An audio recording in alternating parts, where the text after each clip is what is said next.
तब कथामृतम तप्त जीवनम कविभिडीडितं कल्मषापहं श्रवणमंगलम श्रीमदाततं भुवि गृह्णन्ति ये भूरिदा जनाः।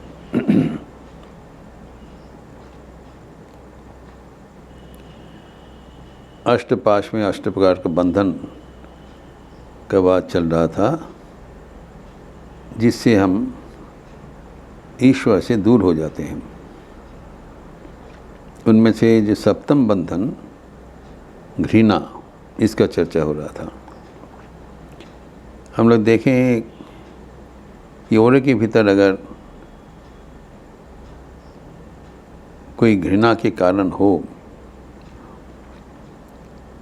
तब आप मन को कैसे समझाएं कि घृणा का वस्तु वो है नहीं, दिखाई पड़ रहा है।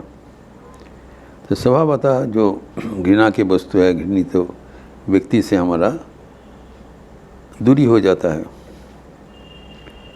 हम उसको अवॉइड करना चाहता हूँ, दूरत्व रखना चाहता हूँ, हमसे अलग कर देना चाहता हूँ।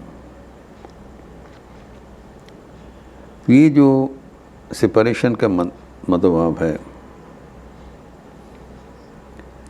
जो संकोचन का जो मनोभाव है, स्वामी विवेकानंद कहते हैं कि संकोचन ही मृत्यु है, संप्रसारण ही जीवन है। Expansion is life and contraction is death. तो सामने एक घृणित व्यक्ति या घृणा करने योग्य वस्तु देखकर हम कैसे उसको अपनाएं। अगर नहीं अपनाते हैं तो हम भगवान से दूर हो जाते हैं।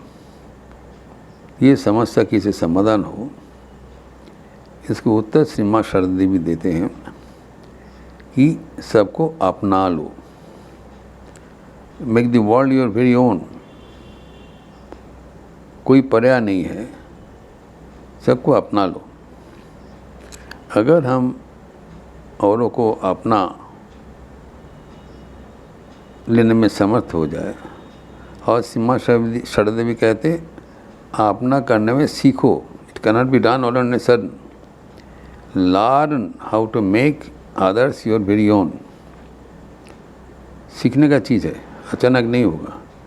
मन को बारंबार ये बोलना पड़ेगा कि कोई पर्याय नहीं है, सबके भीतर वही परमात्मा विराजमान है। तो जब हम औरों के भीतर अपना एक रिश्ता स्थापन करेंगे, तब हम आश्चर्य होकर देखेंगे कि उनमें से अगर कोई विपरीत परिस्थिति, विपरीत आचरण, विपरीत भावना हो भी रहे, उससे हमारा कोई फर्क नहीं होता है। वो हमारा विराग का कोई भाजन नहीं होता है। जिसको हम अपना लिया, उससे हमारे प्यार का जो रिश्ता वो बनी रहती है। अगर उसमें उनका कोई कमियां रहे, उससे प्यार घटता नहीं, वरना प्यार बढ़ता है। ये बड़ा विचित्र बात है। हम जिसको प्यार करते हैं, अगर उनका कुछ कमियां हो जाए, उससे प्यार घटेगा नहीं, प्यार बढ़ेगा।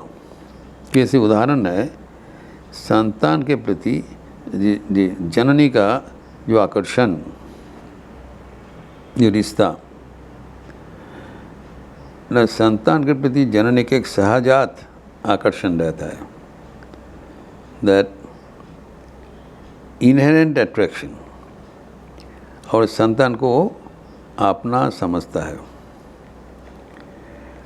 अगर वो संतान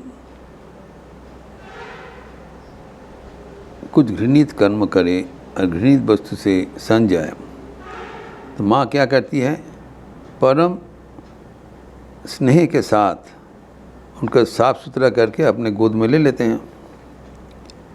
उनका इसमें कोई मन की दुर्भावना नहीं रहती है। श्री मां शारदा देवी कहते हैं मेरी संतान अगर धूल में सन जाए तो उनको धूल से उठाकर साफ सुथरा करके अपने गोद में तो मुझे ही लेनी पड़ेगी, और कोई करेगा? मेरी संतान है। तो हमें ये समझना चाहिए कि हम लोग सब एक ही माँ का संतान है। तो माँ हमें सिखाते हैं, जैसे मैं आप सबको अपना लेती हूँ, तुम लोग को भी एक दूसरे को अपना लेना चाहिए। तब किसी के प्रति और घृणा का मनोभाव नहीं रहेगा। तब जैसे अपनापन हो जाता है, तब दृष्टि बदल जाता है। यही है बात। तो जब एक चश्मा अगर हम बदल लें, तो प्यार का चश्मा पहन लें, तो इरेस्पेक्टिव ऑफ द पर्सन उनके साथ हमारा प्यार अटूट रहेगा। और मैं जो बताया, अगर उनका कुछ कमियां रहें तब प्यार बढ़ जाता है, because you that instigates some more degree of sympathy and consideration in us. आहा, ये कमज़ोरी है। माँ का ये करते हैं ना, कोई अगर कोई कमज़ोरी बच्चा हो, उनके प्रति माँ का स्नेह अधिक रहता है। Mother wants to compensate. वो जानती हैं कि ये बच्चा कमज़ोरी है, ये अपने आप कुछ कर नहीं पाएंगे, तो उसको माँ थोड़ा अधिक मदद करते हैं, और वो प्यार के साथ, कुछ दुर्भावना के साथ नहीं। तो अगर मन से जो घृणा का भाव हटाना है, तो ये एक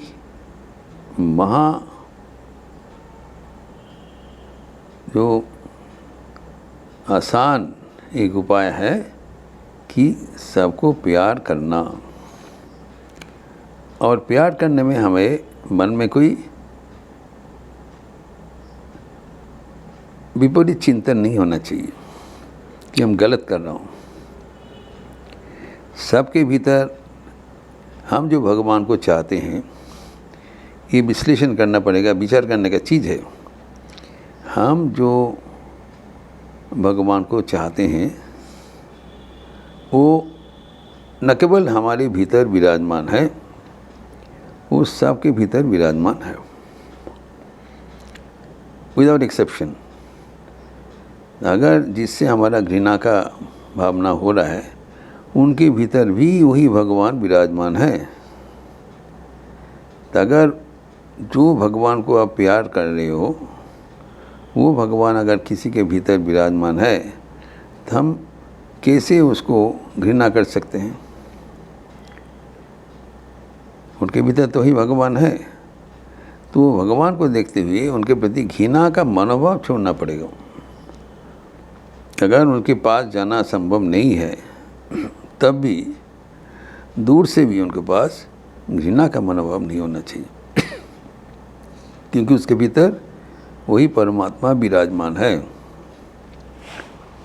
अगर संभव हो सके तब उनको मदद करते हुए उनका जीवन को पटरी में लाना चाहिए। अगर संभव हो सके प्रयास करना चाहिए, और उसमें क्या होता है, हमारा जीवन भरपूर हो जाता है। क्योंकि स्वामी विवेकानंद कहते हैं, वही जीते हैं जो औरों के लिए जीते हैं। दे alone live who live for others. जो अन्य व्यक्ति का कुछ कमियां हो, कुछ उनको सुधारना हो, जो उसको सुधारने के लिए मदद करते हैं, जो उनको कमियां दूर करने के लिए प्रयास करते हैं, वही धन्य है। वही आक्षरिक अर्थ में जी रहे हैं, और बाकी सब तो मृतक है। जहाँ पर स्वार्थ का बातचीत चल रहा है, उसमें कोई जीवन का जो योगदान नहीं है। स्वार्थ हमें पतन को ले जाते हैं, और निस्वार्थता हमें ईश्वर की ओर ले जाते हैं। इसीलिए स्वामी विवेकानंद ने जो डेफिनेशन दिया है, अनसेल्फिशनेस इज गॉड।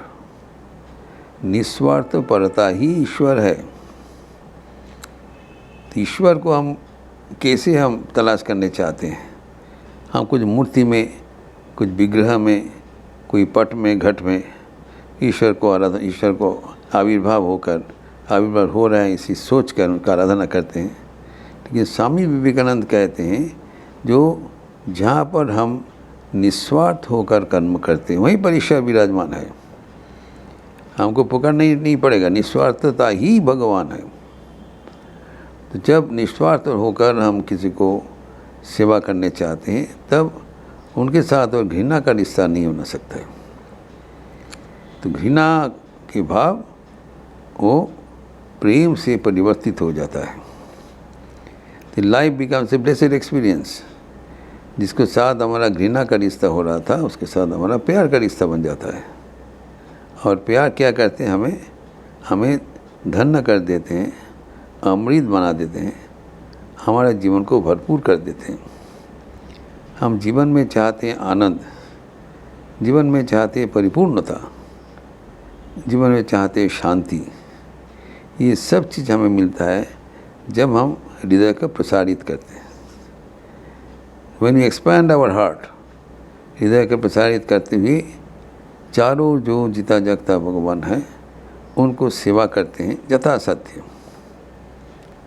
यथासाध्य सेवा करते हैं। अगर किसी के भीतर कुछ कमियां हैं वो हमारा विचार्य नहीं है। We have to overlook. अगर कमियां भगवान को दिया है, भगवान उसे संशोधन करेंगे।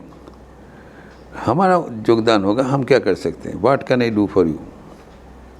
जितना हो सके किसी भी प्रकार से, केना भी उपाय ना, अगर उनको सेवा कर सके, मदद कर सके, वही हमारा पूजा है। और ये पूजा से हमारा जीवन सार्थक एवं धन्य हो जाते हैं। हमारे जीवन को सार्थक करने के लिए, धन्य करने के लिए हमें औरों के लिए सोचना जरूरी है। एवं कभी घृणा का मनोभाव नहीं रहना चाहिए। घृणा का मनोभाव तभी अंतरित हो जाएगा जब हम सबको अपना लेंगे। When we make the whole world our very own, वास्तव में पूरा दुनिया ही हमारा तो अपना है। सबके भीतर तो एक ही परमात्मा विराजमान है। तो हमारे जो आत्मा का छवि अगर हम दूसरे के भीतर देख सकें तब दूसरे के साथ हमारा अपनापन होना स्वाभाविक है, अनिवार्य है। Because I am seeing my shadow in others. So naturally, we become united instantaneously. हम अभिन्न हो जाते हैं। और जब अभिन्न हो जाते हैं तब हमारा आनंद परिवर्तन हो जाता है। Our joy becomes multiplied because our dimension is increased. Previously I was one, now I am two in one. तो जब हम अपना उपास्य देवता जो जिसके साथ हमारा बर्ताव कर रहे हैं उसके साथ हम अभिन्न कर देते हैं तब हमारा आनंद तत्काल वर्धित हो जाता है। तो घृणा का जो मनोभाव है उसके बदले हमारे समर्पण का मनोभाव हो जाता है, प्यार का मनोभाव हो जाता है। जीवन धन्य हो जाते हैं, जीवन सार्थक हो जाते हैं, जीवन परिपूर्ण हो जाते हैं। तो ये जो रिपु है, जो हमारा रिपु के साथ जो पास है, बंधन है, ये बंधन हमें एक एक करके सबको बंधन छोड़ना पड़ेगा। तभी हम ईश्वर के साथ अभिन्न होकर इस जीवन में ही पूर्णता प्राप्त करेंगे। इस प्रसंग को और भी आगे बढ़ाते हुए अगले दिन चर्चा करेंगे। ओम शांति शांति शांति। हरि ओम तत्सत। श्री राम कृष्णार्पणमस्तु।